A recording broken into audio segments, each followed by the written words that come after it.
Alright, what's happening, y'all? It's your boy Rico from StreetScores, and we're here to look at and break down all of the practice clips that just came out of Phase 3, Day 1 of the 2025 Washington Commanders off-season practices, man. We have Terry McLaurin, Laramie Tunsil, Marshon Lattimore missing out on practice. Are they holding out? We got to dive into that. Trey Amos, our second-round rookie corner, got an interception, nearly had a second one. We're going to talk about that. And this is also the first team activities practice of the year.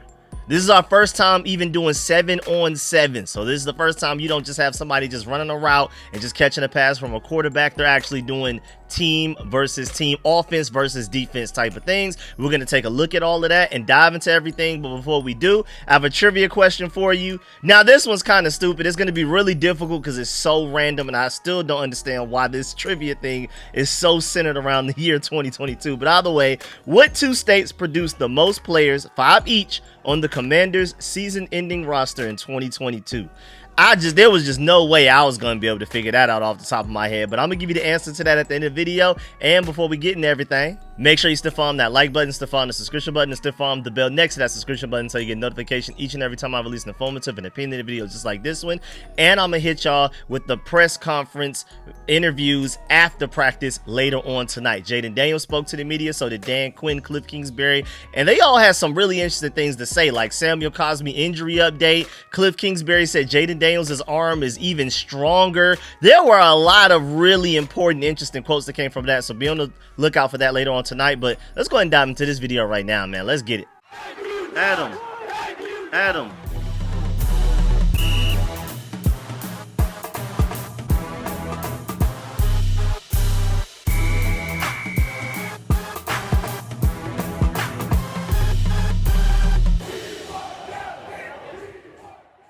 All right, before we even get into the practice, just to let you know, Commanders Log will be introducing an episode 7 p.m. tonight. This one is the draft one. They'll be releasing the behind the scenes of the whole draft 7 p.m. tonight. You already know I'm going to tune into that. And we're doing the Commanders Kings tomorrow night, so you know we're definitely going to talk about that on that stream. You know, Louis T, Ed Oliver, Rio Robinson, and me tomorrow night. We're definitely going to dive into. So make sure you go ahead and watch that before we talk about it, because we're going to give our review on that. We're going to give a review, of course, on everything that we're talking about in this video with the practices, the clips and analysis and everything like that. And then the video I do later on tonight where I give y'all the press conference interviews and most interesting quotes and dive into that. All of that is going to be covered tomorrow night on the Commanders Kings, just to let you know. Now let's go ahead and dive into everything that went down today. Well, let's dive into the question marks first, because Terry McLaurin nor Laramie Tunsil nor cornerback Marshon Lattimore were at Day 1 of Phase 3 OTAs practices. Now, Deebo Samuel and Javon Kinlaw were out there, so that was interesting. That was like the first time I've ever seen Javon Kinlaw anywhere, because we haven't really been getting any media availability to any of the practices that we had, other than like 1 day of rookie minicamp. But anything veteran wise, the only thing we see is anything coming directly from the Washington Commanders Twitter account themselves. And it's usually 9 times out of 10 only a picture outside of that one rookie minicamp practice that we had. So we haven't really seen much of anybody, let alone this is my first time ever seeing Javon Kinlaw in a burgundy and gold uniform. Now, granted, of course, with Terry McLaurin, Laramie Tunsil, and Marshon Lattimore not being at practice today, of course, the internet was lit on fire, especially in Commanders land. But at the end of the day, this is not surprising, first of all, but most importantly, it's also not a big deal. Now, Laramie Tunsil, you can kind of expect this. I just talked about this a few days ago, how he uploaded that video of the kid hitting the credit card on the table and then putting it in your face like, hey, I want my money, or at least take my money. You know what I'm saying? Technically, the meme means to take my money. I'm trying to buy something, but I think Laramie Tunsil meant to use it as give me my money, I guess. Either way, though, he posted that a few days ago, so there's no surprise that he missed practice because he clearly wants to be paid. And then shouts out to JP Finley, brings up a good point. He said Laramie Tunsil rarely took place of voluntary workouts in Houston anyway. I don't think this should be a surprise. Maybe not a great look on a new team, but it's all voluntary anyway. Also, the offensive line gets no real work in these situations. It's 7-on-7s. You know why? Because there's barely any offensive linemen on the field. I believe it's just the center to snap the ball, but no guards, no tackles. That's where you lose those 4 guys that are typically out in the field in 11-on-11 practice, or even 11-on-11s in a game. It's 7-on-7s because you're removing the offensive linemen. They're typically off to the side doing something else because there's no contact. And everything an offensive lineman does involves contact. Even running backs, a lot of it is contact. But, I mean, at the end of the day, you could at least work on your hands from catching the ball, receiving the ball from the quarterback on just regular handoff situations. We could rehearse tosses. You can work on your footwork. You can work on your vision. We can simulate, like, situations where you cut through one hole and then you cut back into another. Like, offensive linemen have the least to gain and to work on right now. And then again, to JP Finley's point, even on top of all of that, he would miss OTAs for the Houston Texans and then still go out there that season and ball out. So this may not even necessarily be a contract thing. He could just be missing OTAs because he just usually misses OTAs in general. And then shouts out to DC Sports Dre, because he brings up a good point. Legit question, because I don't know. Has any Marshon Lattimore ever been out there with the team at all this season at any point? I haven't seen him in any of the photos this offseason, and I agree. I mean, that's a great point. Like, Terry McLaurin, we've seen him in pictures. You know for a fact that he was there at practices earlier in the phases, like phase 1, the majority of phase 2. He missed like the last day or 2 of phase 2, and now he just missed the first day of phase 3. But I mean, he's been out there for the majority of this offseason. He just started skipping practices very recently, like within like the past week. So no surprise there. He just wants his money too. But Marshon Lattimore, like, where have you been? You know what I'm saying? But shouts out to JP Finley. He said this is normal football business. As far as Terry McLaurin, he said sources tell me that he's been at most of the OTA practices this offseason, and AP says that they will get a deal done. Every time you ask Adam Peters, he's so confident and sure about it. He has no worry in his heart about getting Terry McLaurin's deal done before the season. And JP Finley also said that the Commanders social has been posting pics of Terry at OTAs for the last few weeks. Like I said, we've seen Terry at practice. The video I did yesterday, I believe I had a picture of Terry and Deebo Samuel together practicing. Like, Terry has been out there, but Marshon Lattimore was a little different. Like, I don't remember him being out there. But going back to Terry McLaurin real quick, there's a reason that he wants his money. Not only just long-term, because, I mean, he's only getting older. And this next contract extension that he gets, the one that he's going to get this offseason before the regular season starts, hopefully before training camp even starts, this is more than likely going to be his last big contract. He's only getting older. By the time this next extension ends, he'll probably be too old for anybody to be willing to give him ridiculous money. So right now, he's trying to probably pinch out any penny that he can get with the contract negotiations that he's going through. And then on top of that, 2025-wise, this upcoming season, as a definitive top 10 receiver, he only has $2 million guaranteed this year. And he has no guarantees the year after that. So I don't even know why, if I were his agent, I would have been screaming at him to not go to any OTA practices, any of the voluntary ones at all, until he got paid. So I'm surprised he was even out there then. This is not even a long-term issue about the new contract and what he gets paid 2026 and beyond. How about right now? He only has $2 million guaranteed right now. And we will probably be way more aware of that as a fan base if Terry McLaurin was a guy that we were considering trading or cutting. Like with Jonathan Allen, we knew, obviously, hey, this guy has no guaranteed money. We could probably cut or trade him. Deron Payne, we're already looking at him next year. 2026, he has no guaranteed money. We've already been talking about, hey, if he doesn't ball out in 2025, you could do him just like how you did Jonathan Allen. Cut him or trade him. You know what I'm saying? But Terry McLaurin, in a pretty similar situation contract-wise, but I mean, I didn't even personally notice that he didn't have any real guaranteed money in there because I've never considered the guaranteed money part of it. I'm not going to lie. There was never a thought of trade or cut Terry McLaurin. So that's why I never explored that personally. And then, remember, if you go back to 2022, he did this. He held out, well, technically missed voluntary practices back then, and then he ended up getting a new contract. So this is just really part of the Terry getting a new deal process. We've seen how this has played out before. Back in 2022, he missed practices and got his contract. Seems like we're probably on track to do that again. But going back to Lattimore real quick, I mean, I just don't understand. Like, we haven't seen a single picture of him since the NFC Championship game. And honestly, Marshon is the one out of those three with Terry McLaurin, Laramie Tunsil, and Lattimore that makes the least sense about missing practice. But I agree with Josh Taylor when he tweeted, missing voluntary OTAs isn't a big deal to me. Terry with his contract situation and Tunsil and Lattimore are both vets. I mean, even Myles Garrett just got paid biggest money possible for a defensive player in NFL history, and he isn't even at practice right now for the Browns. It's voluntary workouts. A lot of vets just simply don't go. But again, with Marshon Lattimore, it's just a little weird because the whole excuse that I've been trying to, a lot of people are down on him, but as one of the people that's optimistic that he's going to go out there and ball out in 2025, one of my main excuses was, well, he didn't have a lot of time to learn the defense and the system, and he kind of got thrown into the wolves before he was fully mentally prepared. And then also he wasn't fully physically prepared as well with the hamstring injuries that he was dealing with. The nagging injuries that he suffered with the Saints rolled over to his time with the Commanders, and it just seemed like he was never 100% healthy. But most importantly, he was never 100% comfortable in the defense, schematically, mentally, IQ, awareness, all of that type of stuff. Knowing where he's supposed to be, when he's supposed to be there, chemistry with the defensive backs around him. But when you provide that excuse and then the team is out there doing voluntary workouts, yes, it's voluntary, but a lot of the team is out there and you're not there, then that must not be an excuse that we can use, because if that was one of the reasons that you looked as bad as you did last year, then you wouldn't be missing these practices. So I don't know. Marshon Lattimore, it looks the worst on him, but at the end of the day, it's really a non-issue. I mean, again, we are still in the voluntary part of off-season practices. You can't even technically hold out against something that is not required.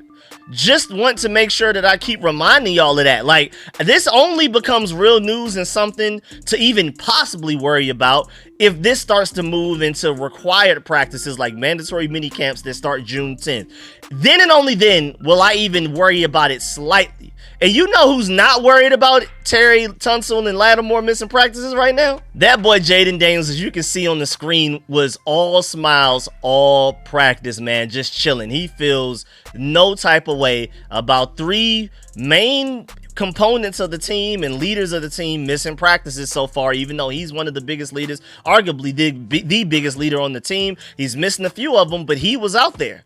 But I'm just assuming that, again, I wasn't there at practice and I didn't necessarily see these guys in clips, but the fact that people pointed out that Terry, Lattimore, and Tunsil missed practice, I'm assuming that other leaders like Zach Ertz and Bobby Wagner, you're going to see some Zach Ertz later, but guys like Bobby Wagner and Frankie Louvu were out there. So you still had a lot of leaders out there, Austin Eckler as well, but you just had a few, and two of them happen to have some contract situations going on right now with Terry McLaurin and Laramie Tunsil. But Jayden Daniels even spoke on it after practice. Again, I'm going to give y'all a video later on tonight with all of the most notable quotes and clips from the press conference interviews from Jayden, from Cliff Kingsbury, from Dan Quinn after practice. So stay tuned for that later on tonight. But here's just a quick one right here because it's relevant to what we're talking about right now. Jayden Daniels isn't worried about Terry McLaurin missing practice.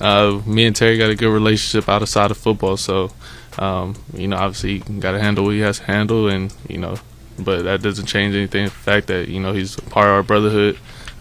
We know Terry's working and everything, so we got to get better, and he knows he got to get better each and every day. And man, I'm just so happy to be back to not only just football in general, but football that I can see. Again, for the last few weeks, we've just been getting the occasional pictures of the Commanders practicing, doing whatever they were doing in the first two phases of OTAs, a lot of individual work, nothing serious to really even take anything from. And so it was all coming through directly from the Commanders Twitter account, like the official one.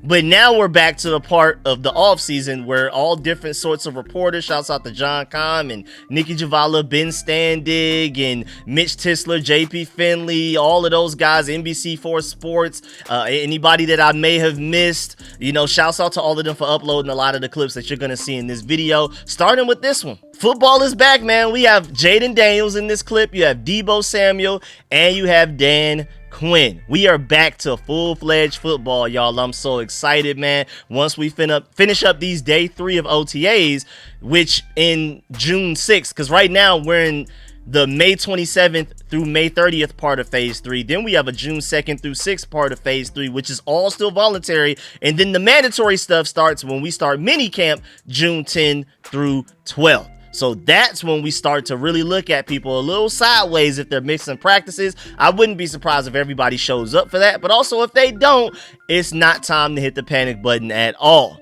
But either way, moving on, you have these clips right here with Jayden Daniels is throwing the ball. I'm really excited about seeing him. Really excited about this season that he's about to have, man. And again, you're going to really want to hear some of the things he said in his press conference earlier, because he even addressed the fact that people were talking about him looking bigger and stronger. He even talked about like ignoring the outside noise. He talked about the things that he's most focused on for year 2 right now going into OTAs. Like, he talked about a lot of different stuff that's really notable. Again, we're going to dive into that later. But then I also even like this clip right here where he's just kind of playing around. I don't know what he's doing with the football. He's like pump faking and act like he's doing some basketball stuff. Whatever it is, I rock with it. And it just shows that Jayden Daniels is just a fun guy to be around. He's just, his practice is loose. It's nothing to be taken too seriously, man. We're just chilling. We're just trying to get better and work. But this is not like a practice going into the NFC Championship game, man. We're just getting started. Good vibes, all of that type of stuff. I rock with it, man. And then you also have this picture right here. Man, look how Adam Peters is looking at his new wide receiver, his old new wide receiver in Deebo Samuel, man. Man, look at that, man. That's his new old thing right there, man. You know what I'm saying? Y'all got to find y'all somebody in life that looks at you the way Adam Peters looks at Deebo Samuel, dog. I mean, that reunited feeling got him giddy at OTAs, man. Like, how are you that happy at voluntary OTAs, man? They must be cooking up something diabolical. Like something dastardly, like poisoning the city's water supply type of villainous intentions with the way that Adam Peters is looking at Deebo Samuel like, ooh, we about to kill them Cowboys, Eagles, and Giants twice a year, man. They don't know what's about to hit them type of look, man. He looks so excited. But then speaking of Deebo Samuel, you have some clips of him right here in practice. Like starting with this one with him just walking around, and then of course he's dapping up Adam Peters. They're happy to be reunited again. Pretty sure this is not their first time being around each other, of course, since the trade has happened. So they've already talked since they've been both on the Commanders together and things like that. But you can just tell that they really enjoy each other's company, man. They seem like really close friends and things like that. You can just tell that Adam Peters is one of the main reasons that the 49ers even drafted Deebo Samuel in the first place. They're sitting there just joking and laughing the whole time in practice. Man, the energy is high right now. Very positive. Everybody's really excited about this season. I'm pretty sure even just Deebo Samuel's point of view, he's happy to jump ship. I don't think the 49ers are about to fall off the face of the earth and just be terrible, but to go from the Super Bowl just a couple of years ago, losing it to the Chiefs, and then the 49ers with the way that their trajectory is headed downward, you jump on the Commanders top for the most primetime standalone games in the NFL, and you have Jayden Daniels as your quarterback. Then you have your old genius of a general manager on the team. So I know Deebo Samuel's happy, and then we don't even got to worry about and ask Adam Peters. You see how happy he is in the clips. Then also, as you see on the screen right now, you have the old number 30 and B Mitch talking to the current number 30 in Austin Eckler. I like that. Shouts out to B Mitch for being involved in the practice. You even have this picture right here. Brian Mitchell pulled up to practice today and helped out with the returners, giving them different tips and little nuanced things and stuff like that. And that is really fine, man. Honestly, I think we should go ahead and give B Mitch a full-time position at helping us with that, man. I know we have Larry Izzo as our special teams coordinator, but I think having B Mitch around as often as possible could only help, man. And shouts out to Dan Quinn, because Dan Quinn has been given credit for the reason that Brian Mitchell even pulled up to help the returners at practice today in OTAs. And Dan Quinn even said in his press conference, which I'm going to show you again later on tonight, quote, "I couldn't think of a more ideal person," unquote, to come talk to the returners. And I love the fact that B Mitch is there, man. One of the best returners in the NFL history. It's literally a tier of him and Devin Hester, and then it's a gap when we can discuss anybody else after. I guess you could throw Deshaun Jackson in there as well, but B Mitch is like, I mean, I wouldn't argue against anybody that says he's the best returner in NFL history, man. And I love the fact that he's personally taking Jalen Lane under his wing, like you can see in this video right here. And that's what we need. Because, I mean, shouts out to anybody else that's competing to be a starting punt returner, but Jalen Lane is on a fast track to being our starting punt returner sooner rather than later. Definitely easily by week 1, but I'm talking about by the time we get to training camp, he's probably already a starting punt returner. I know Dan Quinn preaches competition. Everybody has to come in here and earn their starting spot. They're even going to make it seem like Laramie Tunsil has to earn his starting left tackle spot even after all of the draft capital you gave up to trade for him. Even last year with Jayden Daniels, they didn't name him the starting quarterback immediately. They made him go out there with the second and third units for a lot of practices, and then he started to get more reps with the ones as time went on and proved that he deserved to be the starting quarterback over Marcus Mariota. But Dan Quinn preaches competition is my main point. So Jalen Lane may take a little longer to start than he really should as the punt returner, but he's your best punt returner talent on the roster easily. I don't even think it's close. I want him and Ja'Cory Krosky-Merritt being your starting kick returners. Jalen Lane purely as your starting punt returner. And again, to have B. Mitch back there coaching them up as often as possible. Yes, please, man. That guy combined for 4,381 yards returning punts and kicks for Virginia Tech, man. Come on, let's get. And he had a punt return for a touchdown last year. We need every bit of that. So B. Mitch, thank you for pulling up. Dan Quinn, thanks for inviting him. Please invite him more. But now going back to Deebo Samuel, here he is leading the receivers in individual drills. Shouts out to him, and they have him as like the first receiver out there, especially since Terry McLaurin isn't out there. He's stepping up in like a leadership role. I really like that. So shouts out to Deebo Samuel for that one, man. He's out there running his routes. Of course, he's not running like 100% full speed or anything like that. These are just OTA warm-ups, but I like the fact that we're working on tracking the ball in that last clip, like the one where they're like, he's catching it over the shoulder. He has to look back at the last second. That is a skill set that, hey, man, if we can unlock deep ball threat, Deebo Samuel, whoo, NFL, watch out, man. Then you also have this clip right here. You have Deebo Samuel and Michael Gallup getting in some extra reps. I love it. It's during the special team period. A lot of the wide receivers are just chilling, like standing off to the side, doing whatever. But you have Michael Gallup and Deebo Samuel taking the initiative to get in a few more catches while everybody else is just kind of doing their own thing and chilling right now. So shouts out to them. And then also shouts out to Seawall Sports. She had a few tweets that I thought that were pretty interesting. First of all, she tweeted, the name Deebo makes so much sense. So it sounds like he's huge right now. You're seeing it in the clips, but I guess in person, he looks even bigger and stronger. And then shortly after that, like probably an hour later, she tweeted, reason number 875, I'm in sports media and not an athlete. I would legit let Deebo Samuel run by me. No way I'm tackling him. That's somebody else's problem. So he must be really huge in person. I'm super excited. It sounds like all of that out of shape concern and questions that he had before we traded for him, even after we traded for him, sounds like you can lay those to rest, man. It sounds like if anything, he's even bigger and stronger, but in a good way. And then also she tweeted, wide receiver room equals better. We don't even have Terry McLaurin out there, but just from the sheer depth of from the first guy to the last guy, we're just a way better unit than we were last year. I'm really excited. And then she also said that Zach Ertz is week 1 ready. And then looking at some other receivers run through their drills, you have Luke McCaffrey, Jalen Lane, Noah Brown, and Michael Gallup out there running some routes and catching some passes. Again, some more back shoulder stuff. It's OTAs, voluntary workouts, phase 3, day 1 of phase 3. So, you know, it isn't like they could do too much and they're not going to strain themselves. So they're not running at full speed, but it looks like they're clearly trying to hone in on getting better ball tracking over the shoulder. And I love Jalen Lane's clip out of it. Out of everybody that did theirs, his ball looks like it was thrown the least accurate and he had to do the most adjusting to it, and he did it perfectly. So I'm really excited to see that, man. I like the fact that the ball was thrown inaccurately to force him to, you know, make a better play on it, and then he did. And you can't forget, man, at the beginning of every practice, we have the really fun drill, and every bag drill, everybody running around getting hyped. They got the music. You have Jayden Daniels and Marcus Mariota having the time of their lives and everything like that. I always love this, man. I know there were questions last year when we first started doing it.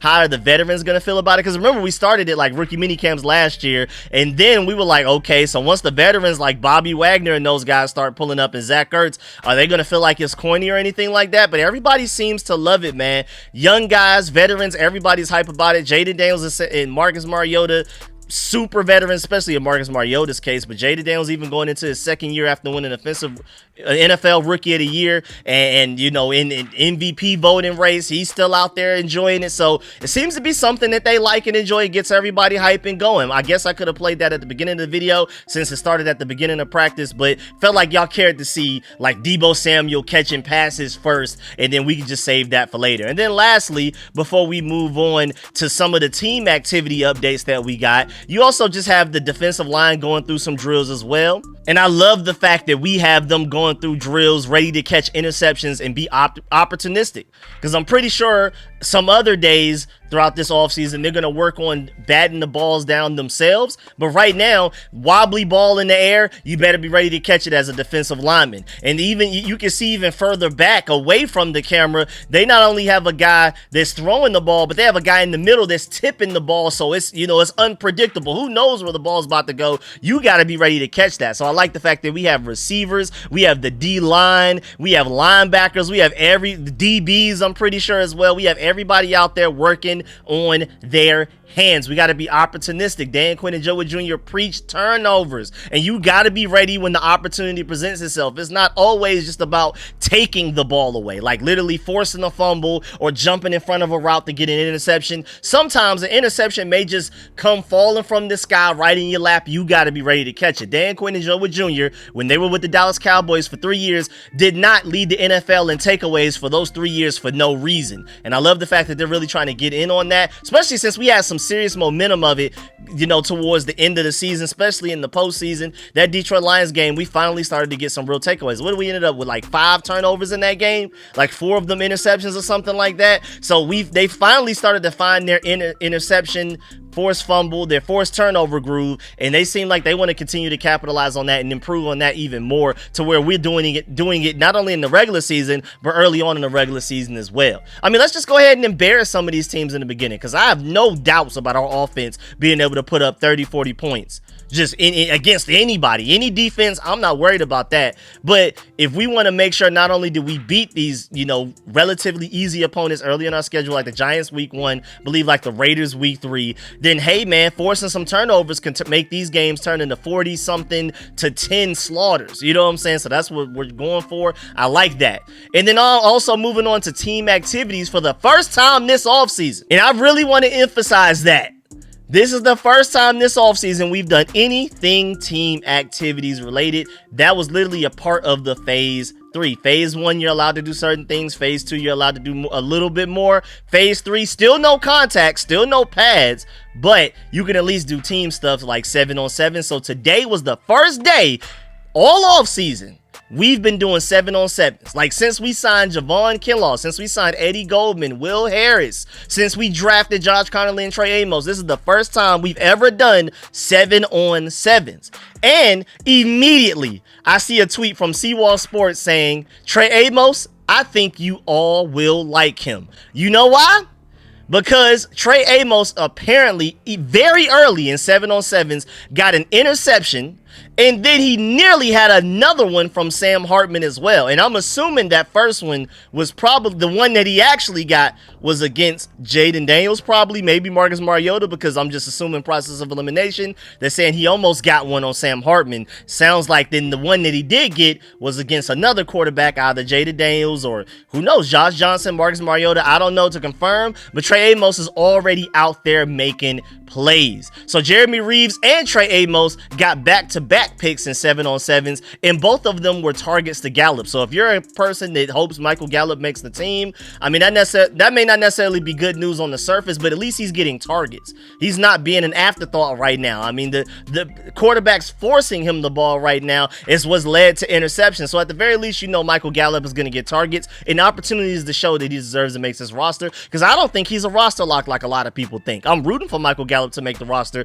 but I definitely do not believe he's a roster lock. And then the very last clip I'm going to show y'all, as y'all can see on the screen right now, shouts out to NBC4 Sports for this one. And in the clip, they break down how Deebo Samuel, Zach Ertz, and the quarterbacks are communicating at the line before the Deebo Samuel catch. I love that. So they're already trying to work on all of the nuance of communication and complicated detailed things right now, before we even start to really get into team activities in full contact and things like that. Then you also had a Jayden Daniels deep ball to Cole Turner. Shouts out to that. And you also had Deebo Samuel dap up Zach Ertz and more of his teammates. So you're seeing the camaraderie. You're seeing him forming into somewhat of like a leadership role. I'm loving what I'm seeing from this team right now. I'm really excited. Of course, it is day 1 of Phase 3 of voluntary OTAs. So we can't read into anything too much, but so far, so great. I'm not even going to say good. I'm going to say so great. Super excited about what the future of this team holds, especially for this season. But yeah, man, that's the end of this video. Please get in the comment section. Let me know if you feel about everything discussed in the video. Please still farm that like button, still farm the subscription button, still farm the bell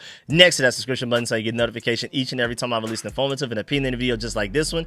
As promised, the answer to the trivia question is California and Louisiana. See, that's why we weren't winning. We needed more Georgia guys on there. You know what I'm saying? But hey, man, that's neither here nor there. Either way, though, man, I really appreciate y'all. If you made it this far in the video, I salute you. Make sure you leave a like on the way out. But also, let me know in the comment section how you feel about everything I showed y'all in this video, everything we discussed in this video. How do you feel about Terry McLaurin, Marshon Lattimore, and Laramie Tunsil missing day 1 of phase 3 voluntary workouts? Should we read into that more? Should we start panicking, or is this just nothing news like I said? Let me know how you feel about all of the clips I showed y'all and everything that's going on in practice. Deebo Samuel already stepping up into a leadership role already, especially with Terry McLaurin out. He was leading the receivers and drills and things like that. Let me know how y'all feel about everything discussed in this video. I'm gonna try my best to read and reply to as many comments as possible. And again, like I've already told y'all several times in this video, be on the lookout later tonight for me to do a video breakdown and show y'all clips of Cliff Kingsbury speaking to the media after practice. Same thing with Jayden Daniels, Dan Quinn, all of that. We're gonna dive into all of their notable quotes and like try to read in between the lines on in everything that they said. So make sure you stay tuned for that later on tonight. And I'm gonna catch y'all later. Appreciate y'all. I'm out.